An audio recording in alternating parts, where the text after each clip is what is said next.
All right, ready? Oh, yeah, I did it 3 times. Here we go. I'm ready. 3, 2, 1. Hi, I'm Angie. And I'm Jamie. We're not porn stars anymore. No, that's not right. You said it wrong. I don't know why I'm here or what I'm doing. Did you ever want to know the dirty details of your therapist's life? Welcome to the Shrink Show.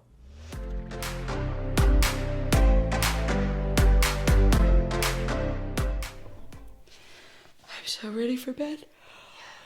Okay, let's do this. Like, rate, and subscribe, you guys. Please, if you're a Hotmail user, check your spam. You're not getting our newsletters. So today, we're going to talk about baby mama drama. Baby mama drama. Oh, many of you have probably figured out, but we are both stepmothers. Yes. Which means our husbands had children with other women. Holy shit. In case you don't know. Who are you talking to that doesn't know what a stepmom is? I don't know. I'm tired. I don't feel well. And I think I'm delirious. Why did we do this? I don't know. Why do we do this at all? But you know what, though? Tired, not feeling well, and being delirious are symptoms of being a step-parent sometimes. And symptoms of being just a mom, you know? Just a mom in general. But I would have to say, so I don't want to speak for you, so please correct me. However, I'm about to speak for you. However, what you think it doesn't matter. Ready? It is irrelevant. As step-parents, we were both step-parents first before having biological children. Yeah. And I think I learned, at least personally, I learned how better to be a step-parent after having biological children, because it made more sense to me how to parent. Because step-parenting came with its own challenges where I wasn't the only person parenting. I couldn't figure out, is this just my, like, how I want things? Like, am I annoyed with some of the choices he's making? Is that because of my feelings towards his mother, who made things very difficult for me and my husband because of her own unmet needs? Or is this just me in the way that I like to have things, or I'm annoyed just because that is an annoying behavior, you know? Like, right. Or even just, am I expecting too much? And then sometimes I look at it and I realize, he's like firstborn. I'm expecting way more out of firstborn, but once fourth child comes along, I've figured out, like, tired. Well, or I've just calmed my tits on what really matters, such as... Oh my gosh. Well, really. You want to swap stories about that? So with my... I don't know. I think...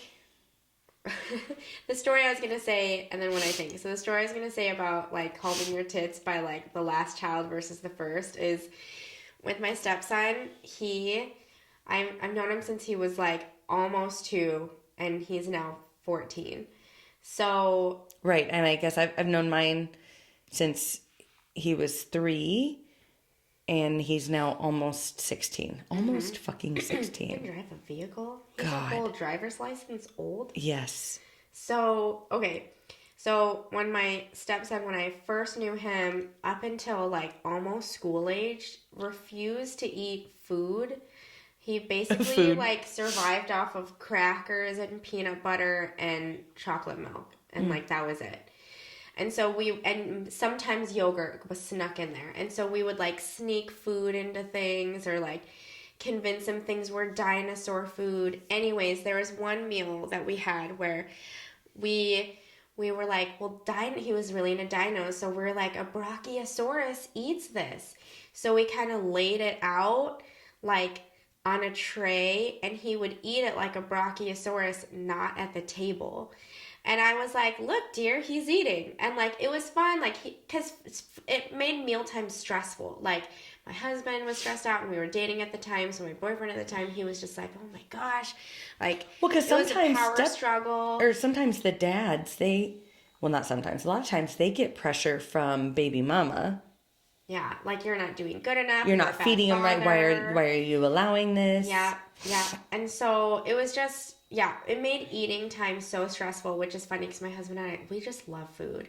And now, like, tables have turned. My stepson loves food. And so, like, we just talk and joke about food all the time.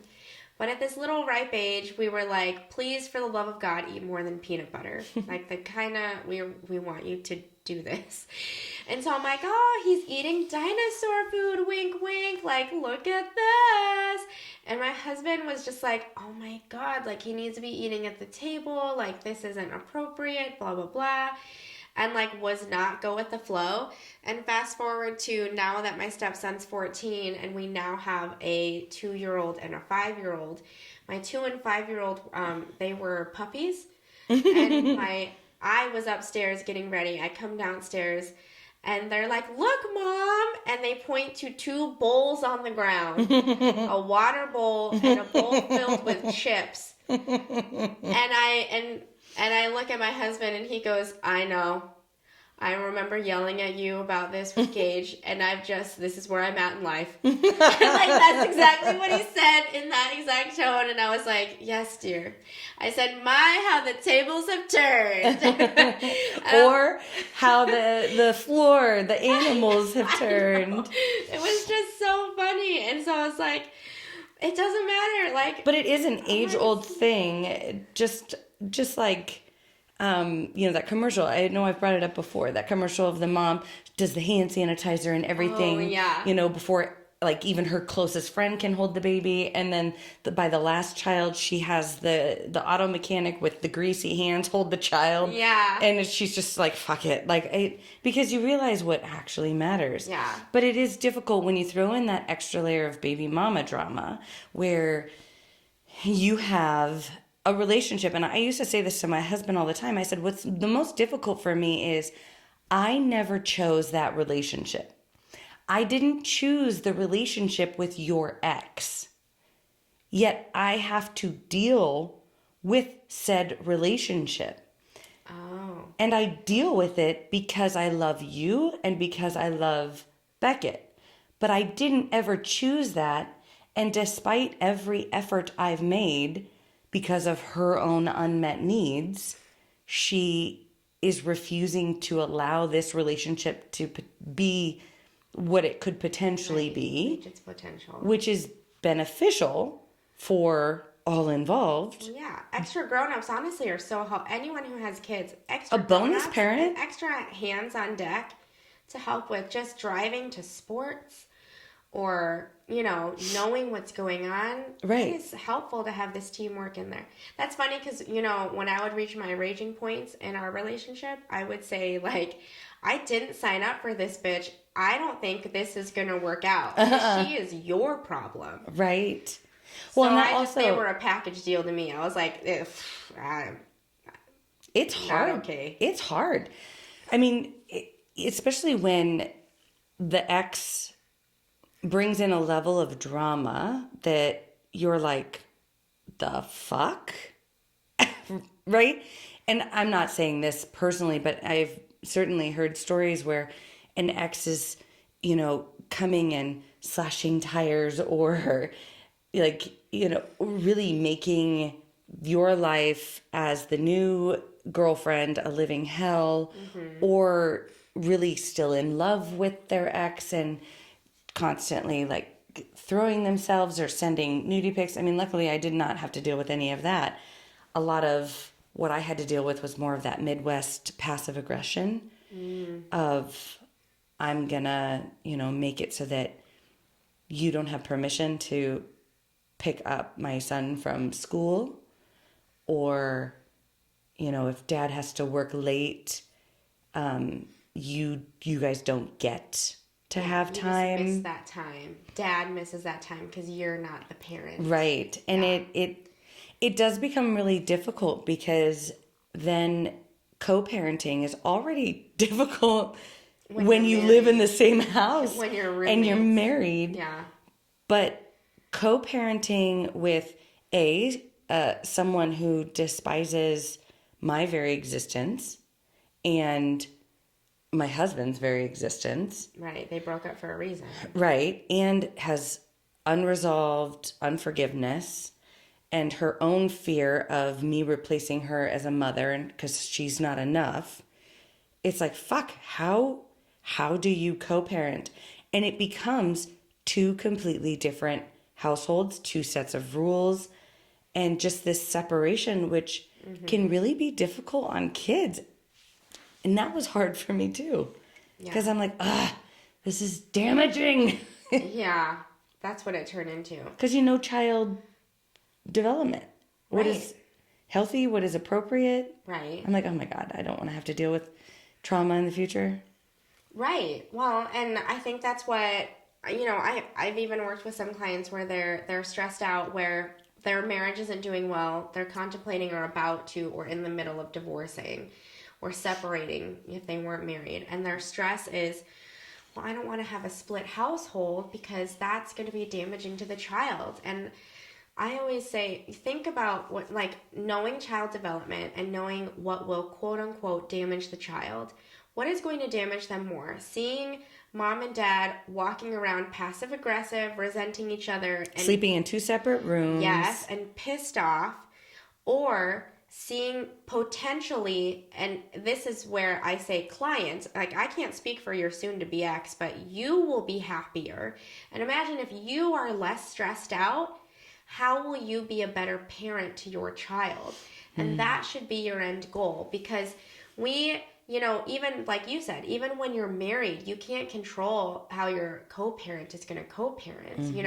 You maybe have more of an opinion that you can vocalize, but even then, it's you each are going to kind of do what you want to do. If I want to allow my stepson to eat like a brachiosaurus, I'm going to do it Because he's eating food that's not peanut butter. Right. And now that my husband wants to do that to our kids and have them, I guess, drink water out of a bowl, apparently. Okay. YOLO, right? They're puppies for all I care. And so, but it's the idea of, you can't control that other parent. But if you can be the most consistent parent yourself, and your child feels safe and loved in your presence, that is all that matters. And again, how much of a blessing is it to have more adults in the life of this child, loving this child?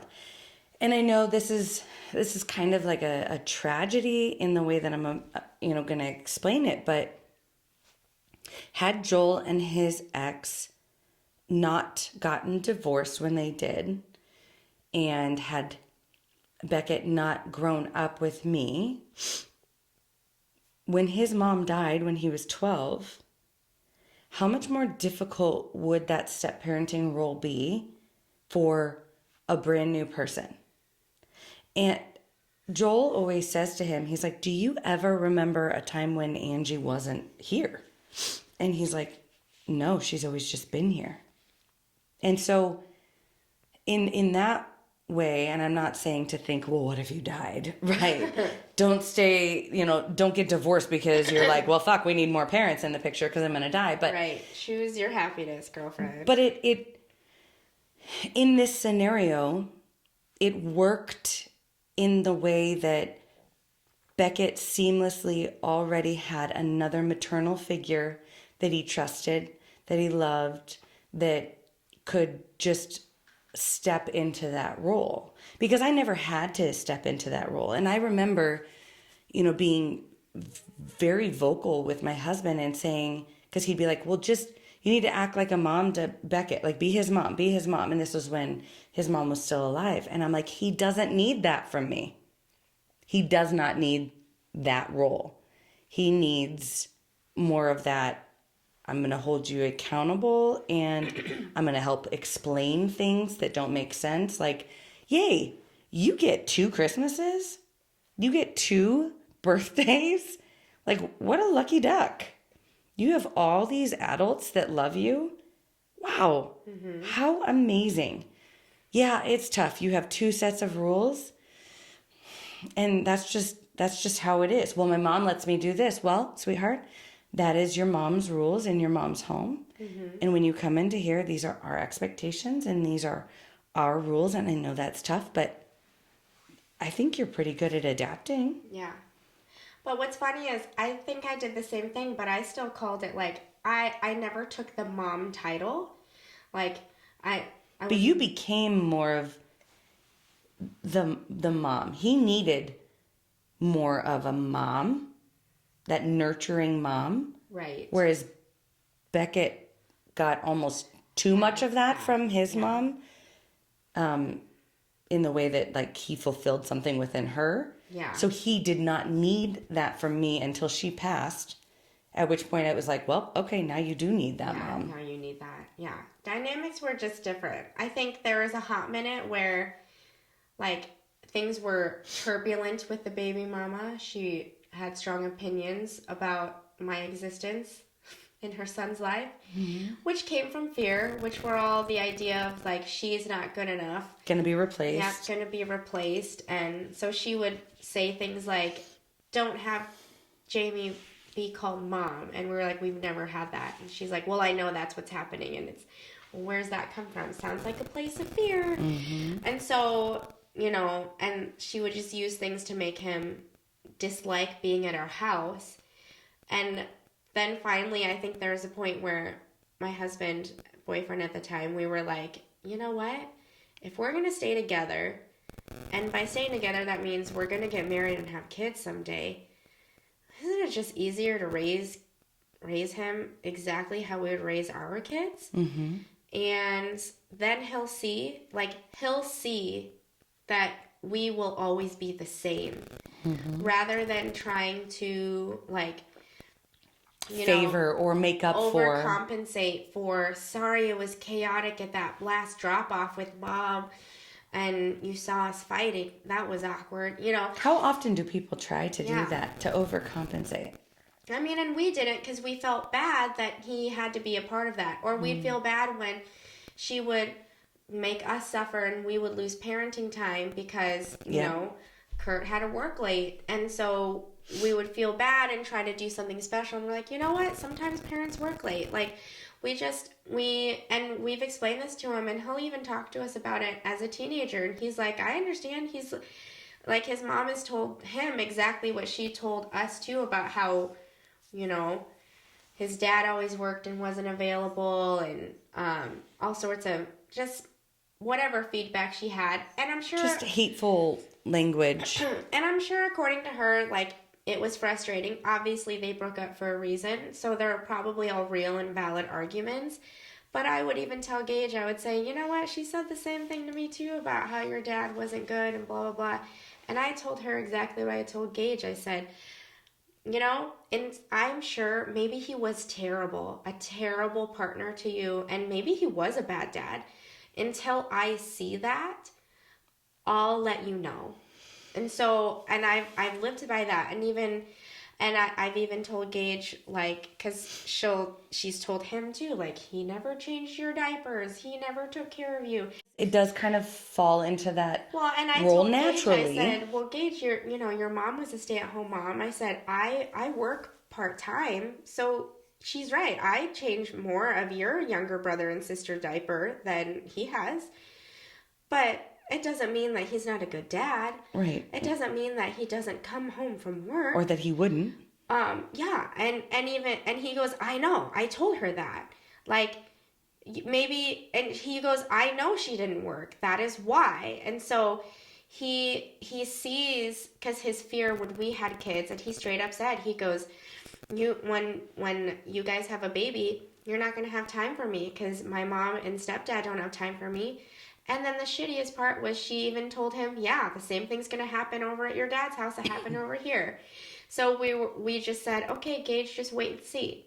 And we've asked him, we're like, is it different? Do we have less time for you? How much has truly changed? And he goes, there's crying in the beginning. And, because I think he gets stressed out when babies cry, which is fair. But I would always, make jokes about it, and I think he's quick to follow my mood.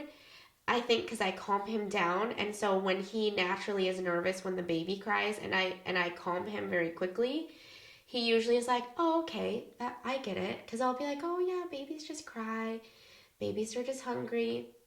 I'll make jokes about how they have to poop, and then we laugh, and then he's usually fine. And so I I'll always just be that, I think, place where he can read the room because I'll help narrate it for him. But to me, I'm like, that's what any mom should do. But it's also Yeah, I'm a honest. stepmom, and I would never replace the mom that he has, but I don't want him to ever think that I would see him as less than compared to my biological children. Right. And my mom and dad are not my biological parents, and that's what I told him as soon as I became pregnant. Is I was like, you and I know what it's like to be loved by parents who aren't ours. And I go, your mom and stepdad don't know that. Your dad doesn't know that. I go, but we get it. And that's okay. Mm-hmm. But it doesn't mean I can't love you. And it doesn't mean that it will change when there's more. It just means our house is going to get louder, probably a little messier, all true facts. Much more chaotic. Yeah, really crazy. But you know what? He's caught on that, and he's even said, yeah, it's the same. That's our goal. Mm-hmm. And I think most parents want that, biological or not. You want to hopefully parent each child similar. You don't want to have a blatant favorite. Well, but also parenting them based on who they are and what they need. And I think, once I had my first biological child, it was difficult for me because Beckett is so different from my personality in a lot of ways. But, my biological children, when I've said they're very spirited and very loud, Beckett is very quiet, very introverted. They're all very extroverted, and they're just all so different. But he has been my greatest gift in helping me grow as a mother and learn. And I've even explained that to him because he challenges me in ways that really cause me to think and reflect on my own childhood, my own needs, and seeing what I offer to the world and what he offers to the world and how beautiful both can be. But again, as a step parent, I think sometimes, when I hear clients or adults talk about their step parents, it's a lot of times in the, that's my real parent, like that's who I identify. They're the person that I really needed. Or it's, disconnect. Well, like Disney movies, fucking stepmothers. I had a client who truly was like the Cinderella story. Yeah. Cinderella, Snow White. Over cleaning, over responsible for the little ones, clearly Sleeping, unloved well, was by Sleeping Beauty mom. or was she? That wasn't a step parent, was it? She was raised by 3 fairies. You're right.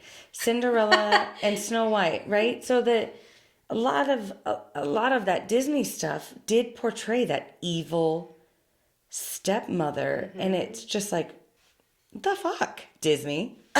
Yeah. I'm not evil.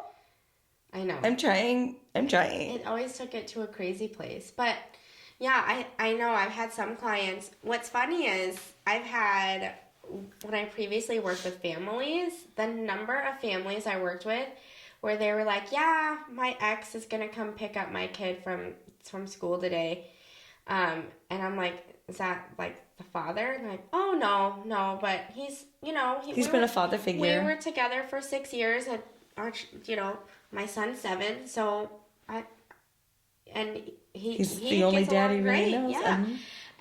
And some sometimes even it's like the dad is still a part of the life. The ex is like it's like this beautiful grown chosen family of mom, dad, separated. Maybe mom and dad have even had exes or current partners, and all of these grown-ups are there, like just this hodgepodge of adults where they're like, yeah, he still comes to birthdays. He doesn't do everything, but he's still a part of my kid's life, and my kid has a relationship with him, so we're not just gonna end it.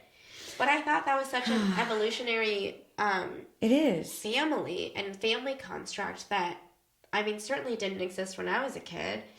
No, and it's, in fact, a lot of people, well, I'm a product of divorce, right? I used to hear that a lot.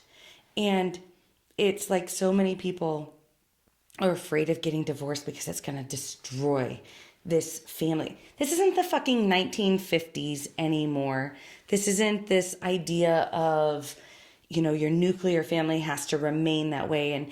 And let's just be honest, in the 1950s, how many men cheated on their wives? How many wives cheated on their husbands? Right. How many couples were so distant? Like they didn't spend time together afterward. And caused so much damage. And now when people do split and they are so married to that idea of, I was going to get married once and I destroyed any future that my child has of seeing a healthy relationship. And then they become that bitter, evil person that is speaking ill will about their ex. I'm telling you right now, if you are in that, you need to heal that, because you are creating so much pain and confusion and drama for your child, because your child is going to love the grown-ups that they trust in their life. Right. Children gravitate towards what feels safe. And Right. safety for children is consistency, right? Predictability, and just that authentic honesty and genuine love Right. that you can show a child. So if, Mom, I love you, and you're speaking ill of Dad, I am now left in that position where if I love you, I have to side with you. Or how guilty do you feel? Or if you love Dad. Right. Or I have to speak out, and then maybe I become the target of that anger because I'm just like my dad, right? Right. But I also love my dad, so then I feel that guilt, right? I don't know. I feel like I've betrayed him. And then I go over there, and maybe Dad is loving, or maybe Dad does the same thing. It puts me in that same position where now I am left feeling uncomfortable, and I become the target of your anger towards each other because you have to release it. Do not put children in the middle of that. Do not involve them in your grown-up discussions and issues. If you are on the phone ripping your ex a new asshole, your kids are hearing it. Yeah. They are listening. Right. Because their around. ears are perked. Ooh, you're talking about Dad? You're talking to Dad?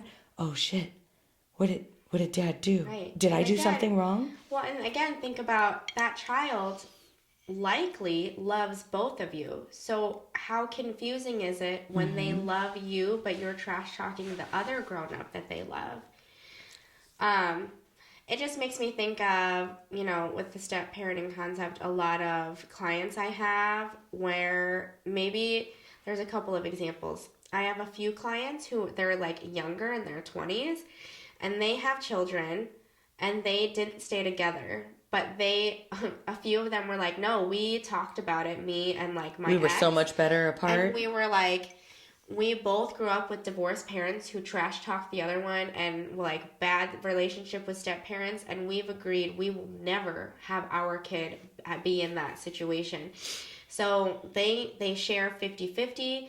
They let the kid I like these examples. I know if the kiddos are littler, but they're like, if they want them, they get them. Like, neither one of them, because they both, the dad and mom, were a product of those trash talking parents as children. They don't want that for their now child as their parents. I have other adult clients where they're the product of their parents separated or divorced or whatever. Other step parents came and went.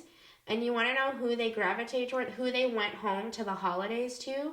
Their chosen parents who were impressionable in their childhood and it didn't even like have the title of mom or dad or step parent. They found grown-ups who were important to them now that they're adults and they are like, I don't talk to my mom. She is not in a good place. She's never been in a good place. I don't talk to my dad. Like, they don't even reach out to me on my birthday. But this person whose house I went to for Thanksgiving, this person whose, house I went to for Christmas, they made me feel loved. They made me feel safe. And that's who I'm going to spend my holidays with. That is home. And again, think about it. These are adults. These are the products. These are the children that are being raised in these step-parent households. It doesn't matter if you've earned the title of mom and dad because you are biological. That relationship, if that's not sustaining, it won't sustain itself through adulthood. Right. And to the children, when it's my clients, I'm talking to grown-ups and we talk to their inner child. But even if it's that case, or when I used to do child therapy, I'm like, look at this. I would like draw a line, like those like number lines you'd have in like school. Yeah. I remember in my school it was like up on the border, and it would like be like 1, 0 2, to 3, like 4. 100 or 500, like a crazy number. And I'm like, okay, look at 0 to 18 or 19 in the state of Nebraska. And then look at to hypothetically how long you are alive, right? Let's just say 50 even. But I'm like, look at how long it is from 18 to 50, and look at how long it is from 0 to 18. It feels like forever when you are in age 8 and in age 16. It feels like forever. But if you physically take a step back and look at the numbers, you have so much more of a choice. And whether they hear that from me or they're the grown-up client coming to me who is saying, nope, I didn't go home for Christmas, that's what happens if a child doesn't feel safe. Right. They grow up and they have choices. And that's a lot of, if you are that parent, or even, there are, I'm not going to lie, there are some evil step parents that are like, ugh, and they take their inner issues out on the child. And that's, I guess, my big takeaway here is none of that is ever the child's fault. Never. And if the fault lies with the other parent or with whatever situation, it is so important that we self-reflect and look at what this brings up in us, what we can do to help, to improve the safety and the life of this child. Because again, like you had with Gage, so many of those very authentic and real conversations that called out exactly how difficult it could be, but also pointed out the benefits. And, Joel and I did the same things with Beckett, where it was like, yeah, it certainly can be tough to not have the same consistent expectations from one home to the next. But does school expect the same things as we do at home? Or does that look different? Yeah. Every environment you in. If you scream at a basketball game, it's cool. You scream at church, or a funeral, it's frowned upon. Yeah. So it doesn't mean that you are wrong in any scenario. You just have to learn which environment you're in. I think where it got more difficult for us was once we did have Finnegan, explaining to Finnegan why Beckett wasn't always around. Oh, yeah. Because he was so sad. Like, his heart was just broken because he wanted his big brother. And it was, obviously we explained it as it was, like, Beckett has a different mother and he goes to his mother. And Finnegan would get so confused and be like, okay, so Beckett so you're not his mom and dad's not his dad. No. Close. Dad is his dad. I don't get it. you know? Yeah. But it didn't matter because it was brother. Right. But we've done the same thing. But what's funny is in our circle, we have a lot of divorced friends or family in our circle. And so because of that, my daughter's like, I really wish I had two houses just like Gage does. And I Because go, you can have double Christmas, double birthday. yeah, she goes, and then I was joking with Gage. I go, Gage, get a load of this. She wants to have two houses like you do. So I was joking with Gage, like, wouldn't that be sweet? I was like, I think she just wants double the toys. And then he even goes, oh, it's just hard though, because if you leave something at one house, then you don't have it. Or if you leave both of them at the one house, then you need it. So he was focusing on that, and she goes, I'd be fine with cleaning 2 rooms. I just want 2 rooms. And like, and I even said, in order for that to happen, mommy and daddy won't be married anymore. And she goes, that's fine. Will I get 2 rooms? I'm like, well, you got your eye on the prize, sister. That's fine. Eyes on the prize. Yeah, but even when we play, she'll be like, this is stepsister. This is sister. So like, it's very much alive and well in her like vocabulary. That's so funny. Yeah. But it all is how we frame it as adults. Yeah. Because looking at Hurricane Katrina, for example, the kids who did the best in those scenarios had a safe adult that could walk them through that. Yes, this is an uncomfortable situation. Yes, this is hard. Yes, we're both crying. We've lost our home. We've lost a lot. We've lost lives of loved ones. We've lost everything we know. We're still alive. We still have each other. We're still safe. We have to move. That is uncomfortable. All of this is uncomfortable, but we're still safe. I got you. We're in this together. Versus the kids whose parents died and they were all alone. Or the parent or caregiver who couldn't hold the space for them, and it became all about their needs and well, can't you see that I'm upset? I've lost everything, and couldn't explain what was happening or didn't feel safe themselves to explain. And those are the kids that really struggled on the back end with that trauma. Mm-hmm. Because again, trauma is in the eye of the beholder. It's subjective perceived experience. Safety, perceived threat, perceived lack of control. Right. And the same thing for divorce. Divorce can be very traumatic for kids. Mm-hmm. But it's up to the grown-ups. Same thing for being a step-parent. Your role is very difficult when you are having to deal with baby mama drama. Mm-hmm. When you are having to deal with, what goes against what you know is best, or what goes against, I think it was difficult because you and I were both therapists and social workers, and we're like, we fucking know what we're talking about. Yeah, but then there was a hot minute where I was like, because we were still dating at the time, so I'm like, is it dad's role? Like, do I step in? But then that was when, Kurt and I had to have a discussion when we were dating. We were like, okay, so we sat down, we still to this day will sit down and be like, okay, so what exactly is my evolving job? But I think even as parents, you do that, because as your kids grow, as your kids go from baby to toddler to school age to teenage, like even adulthood, I feel like there's always that moment of checking in of like, are we on the same page? And we frequently swap notes. And by swap notes, it's Gage and I talk more. And so Kurt will always be like, I had no idea. Because Gage tells me more and like confides in me more about things that include emotion and things that include like, even his mom, or just difficult topics, or just, friends and teenager stuff. But even growing up when he was little and just trying to understand the world, and I would be like, oh my gosh, dear, did you hear about like this at school? And he would be like, he literally doesn't tell me anything about school.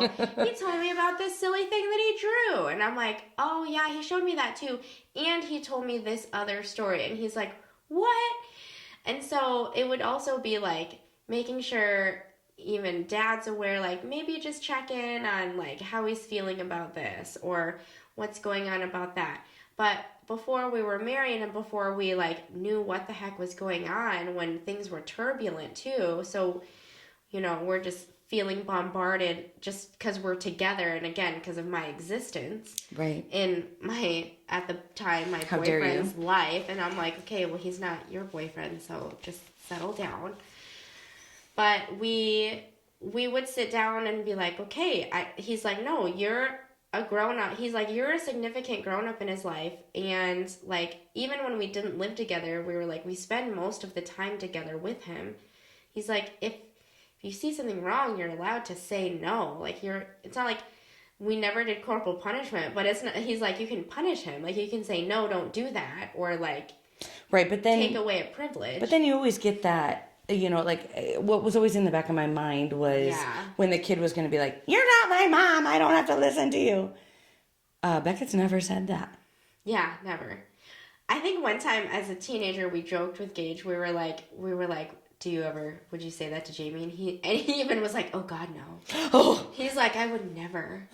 But even, we talked about it when he was little, like elementary age, and then we've talked about it recently, and he still even jokes, he goes, no, I listen to Jamie the most out of all the adults, like out of every adult in his life. Because we joked about it, just me and his dad, like Gage wasn't there. But then even when he was little, there was an argument that took place between his mom and his dad. And his mom straight up asked Gage who he listens to the most. And I wasn't present. It was just mom and dad.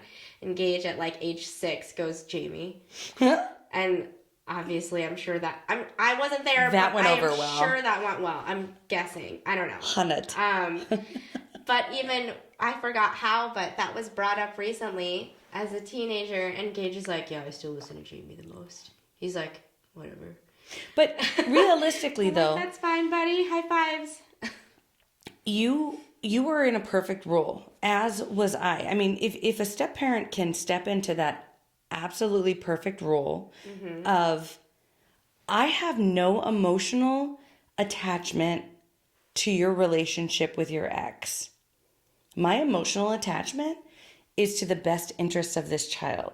Right. So realistically... my focus was, is he feeling safe? Is he feeling happy? And if not, how can I accommodate? That was my job. Exactly. That's my job to any child I'm involved with. Right. However, I'm gonna say, as a step parent, I want to just encourage all the step parents out there, because a lot of times we think our role doesn't matter. We think, oh, well, we're not biological mom or dad, so we don't have any say. Yeah. We don't have... or like, I joined this kiddo when he's like a teenager, right, or adult even. Right.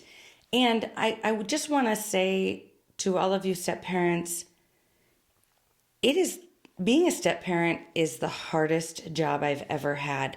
Way more difficult than parenting my biological kids, truth be told.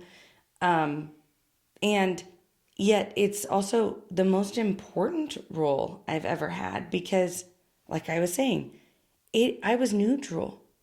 My entire role was to explain to this child how much this may suck, or how much of the beauty there is, because I wasn't angry at mom. I didn't have unresolved issues. I wasn't angry at dad from unresolved issues. Your job was to say, how are you doing? It seems like your mom and dad are having a tough day. How are you feeling? Yeah, that's uncomfortable. Yeah. Or if dad was on the phone arguing with mom, I can take him and we can go play and I can distract him. And that is the beauty of that role that I think is often missed or underplayed. Right. Well, and going into that role as a step parent, even on my husband's side of the family, they have a blended family, but the children are all adults, like grown adults. And then even there was a separation after that.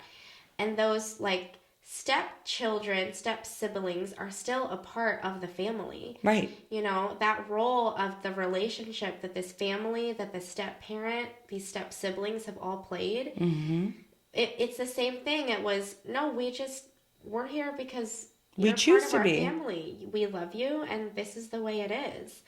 And so, I think what you're saying as step parents, our job isn't to take a step back because there's another parent, or like I am not the parent, or I, don't matter because the kiddos are older now. It doesn't matter if the kid is a baby or 30. Your role, if you truly love your partner, is to at least meet their children with some level of love and compassion. Right. Maybe they don't confide in you and like turn to you with everything, but you don't need to also create that distance. And I think what's key for grown-ups too is children follow grown-ups. It is not the child's job to show that they trust you and are close to you. You have to put in the effort as the parent, no matter the age, again, whether the stepchildren are grown-ups or babies. You have to put in the effort. You have to go back to what I said about safety. Show how you're a safe person. Right. Be consistent, be honest, right? And honest in a loving way, not in a bashing. Yeah, like, well, your mom's an asshole. Sorry about that. Sorry, your mom is, doesn't give a shit about you. Like, definitely not appropriate. But it's that safety, that consistency, the predictability. Again, it doesn't have to mean that you're on this deep level, but that relationship, we're all human. We want relationships, and we want to feel safe no matter what the relationship is. Right. It doesn't have to be as intimate and close as the actual biological parent to child, but again, it's not too far-fetched to ask for a level of safety and closeness. Well, and you have a perfect example in the fact that you were adopted, and so it's like there's so much more than biological sometimes, where you can create the family environment. You can find safety in people that may or may not look like you, or may or may not be biological. It doesn't mean that still can't be your safest person that you can identify. I always kind of say, since Beckett's mom died, and Joel is 8 years older than me, and I know I'm going to live to be like 98 because that's what women in my family do. Minimum. I might be one of those women that's just like, fuck the man, I'm going to live to be 105, right? Yeah. Who knows? But I will be the longest parent in his life, more than likely. Yeah, statistically speaking.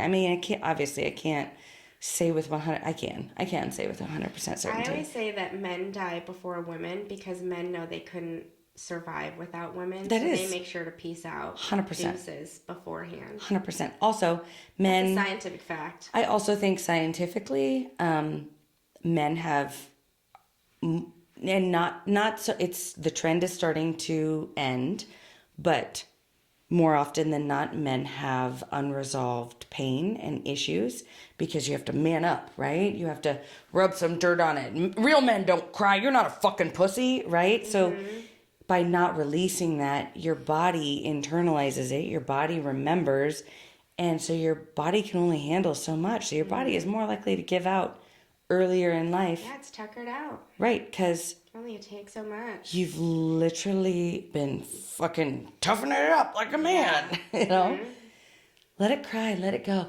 Let it go, let it go. Our next episode will be about Frozen. Yes. Anyway, step parenting is hard. Yeah, some fun facts to take. Step parenting is hard. And fact number 1. You're fucking doing it, step parents. As long as air five. To all of you. As long as you are making your decisions out of love, and even if that child exhibits behaviors that are similar to the ex that annoy you, or even your actual partner, right? Learn to separate that from the child and just help guide the child, or work on something within yourself, right? Yeah. What's that bring up within you? Clean that shit up. And then teach your child to do the same. Because then it's teaching the child they don't need to carry the burden of if they feel compelled to stick with mom or dad. You know, they don't have to feel the guilt of being at mom's house versus dad's house, or choosing dad's house versus mom's house, whatever it is. And these facts go for whether, again, the kid's a baby or a grown adult and you're stepping into that step parent role. Just be safe, be compassionate and loving. And as the parent in that biological role, recognizing that your child is allowed to love the grown-ups that they are with. And whether Joel's ex bashed me or hated me or not, it did not change my role in her child's life. And I tried to get her to recognize that if we could co-parent, there was never a detriment to Beckett. Well, my job, we just didn't speak to each other. So my job was, well, I'm going to just keep doing what I do best. You can be over here throwing a fit, blowing up our phones and having strong opinions, but I'm just going to keep doing what I do best because that's all I can control. As soon as I realized I can't control getting the other parent to parent the way I wanted to, but I could just simply love this child and be a safe person for them. Mm-hmm. I mean, for me, it's worked out pretty well. Right. We get along great. And even if you're that parent that doesn't have 50-50, quality versus quantity. My house has never had 50-50. We've always had either. Every other weekend, one night a week, and he still says he can be honest with me. So what does that say? Right. Yeah. And so be that safe adult, whether you're biological, whether you're a step. It's not about you.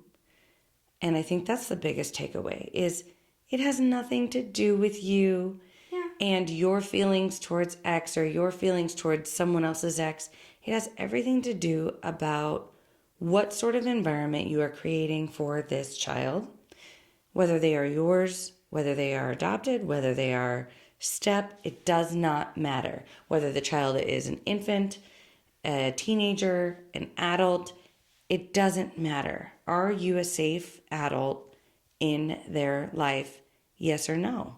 Or do you put them in a position where they feel like they have to choose or they feel like they have to, they're not equal to. Right. Like you. Or that they have to take care of you. Yeah. Which I see that a lot with my students where they hate dad because mom hates dad and I love mom and dad shouldn't treat mom like that. And I'm like, that sounds like something your mom says, not an opinion that you have formed on your own. You're 10. Yeah. Right? That isn't an opinion that you should necessarily have to have. And now you have no father figure.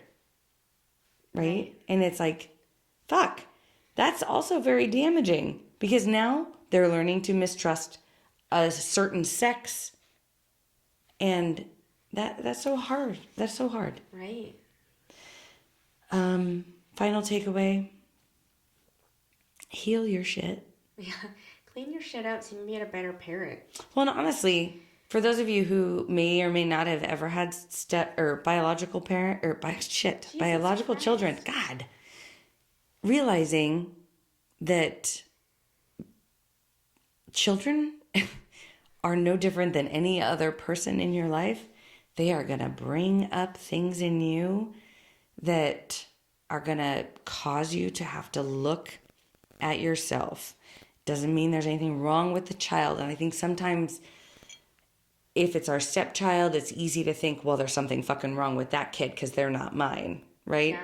Or, they're the product of this. Right. That. Fuckers.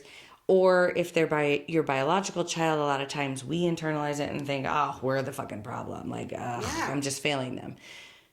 Recognize that that's the child's job. That is children's job because they haven't learned to play the game yet. So they are so authentic and raw and call it what it is and see them as a gift, as a gift for healing and growing. Mugs. My mug, it's an add to cart kind of day. So when you've had a rough day with your baby mama, just go shopping. Spend your money. That seems like a good remedy. Actually, that's a lot of people's coping skill. Really? Yeah, a lot of people. Yeah, I guess it is. It's not mine. Because I have a budget and a spreadsheet. Buying things. I mean, I add to cart and then I let it sit there. And then I move it to buy later. I do that with a lot of things too. But see, here's my problem. I'm tangible. I like to go into the store and look at things and touch things. I don't like being around humans. I don't go into the store. Well, it's a lot more difficult to add to cart and then decide later when it is tangibly in front of you. No, I will still pace around. My husband's been with me. I'll pace around the store. And then I'll leave the store, go to the store next door, and then I'll come back to the store, look at it, pace around, and then leave the store again, go home, think about it, and then return to the store like 3 days later and be like, I actually should buy it. Yeah, but see, I've done that so many times and then it's gone. But it wasn't meant for me. Now I recognize that. Yeah. At the time I was like, oh, I fucked up. But now I recognize, if it wasn't meant to be, then it is what it is. Stressed out spending money is just a lot of work. Or I learned the next time to trust my intuition. Yeah. Such as the orange couch. That a girl. Victory lap is what my mug says. I don't know what the fuck that means. Except maybe your victory lap is recognizing that you have become, whether you're biological or step, you've become that safe adult in your child's life. And that is enough to celebrate and have that victory lap. Yay! Bye! Bye! If you think we're cool, or even if you don't, please like or subscribe so you'll stay up to date on all things The Shrink Show. feel free to follow us on Instagram, Twitter, or Facebook at The Shrink Show. You can also visit our website at theshrinkshowpodcast.com to check out some of our merch, submit your episode topic requests, tell us a funny story, or even donate money or gin to the cause. Thank you for choosing to spend a portion of your life with us. And remember, don't take yourself too seriously. Life is all a giant shrink show. A Huda Media Production.